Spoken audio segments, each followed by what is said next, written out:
to this dangerous juncture. The potential of miscalculated decision by nations involved directly and indirectly in the war moving forward may have disastrous and unimaginable consequences for all the waiting batch. No solutions, however, will be fruitless without genuine political will from the many parties and their supporters to engage in negotiations. Only their good faith and genuine intent to save lives and indeed the entire humanity can stop this war. It is against this background that Mozambique reiterates its call for the immediate cessation of hostilities and the return to direct negotiations between the parties as a matter of urgent in full respect for the UN Charter and the Council decisions in relevant matters of peace and security. I thank you.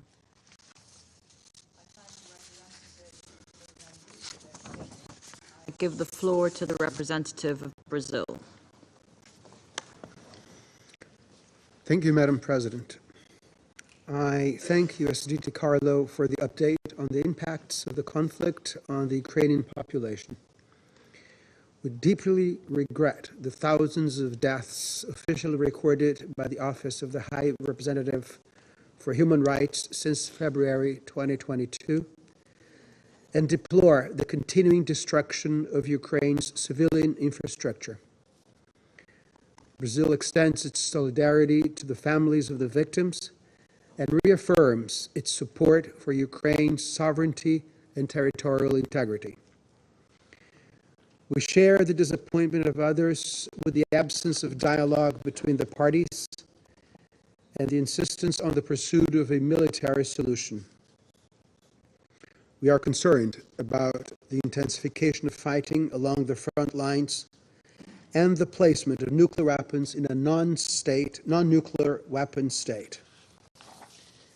We reiterate our deep concern about the risks to the integrity of the nuclear facilities in Zaporizhzhia, especially after the rupture of the Kakhovka Dam. Avoiding damage to the nuclear power plant is imperative. Brazil urges the parties to collaborate to ensure the supply of water for cooling the reactors and spent fuel. We also echo the call by the Humanitarian Coordinator for Ukraine, Ms. Denise Brown, for Russian authorities to facilitate access to areas under their control. The rupture of the Kakhovka Dam endangered thousands of people on both sides of the Dnieper River who depend on humanitarian assistance provided by the United Nations. Madam President, in recent weeks, the voices of members of the international community in favor of an immediate cessation of hostilities have multiplied. Brazil followed with great interest the visit of African leaders to Kyiv and Moscow. We endorse the words of President Macky Sall of Senegal. Even in the midst of fighting, it is necessary to keep open the channels of dialogue. Otherwise, it will not be possible to escape the trap of espousing a purely military logic. Brazil supports the proposals of de-escalation of hostilities, exchange of prisoners of war, and peace negotiations based on the principles of the UN Charter that take into account the legitimate security concerns of all parties. It is also essential to bear in mind the adverse impacts this conflict has on third countries due to the increased price of food and agricultural inputs. As South African President Cyril Ramaphosa pointed out a few days ago, this conflict is affecting Africa negatively. The same applies to other regions, including my own, Latin America and the Caribbean.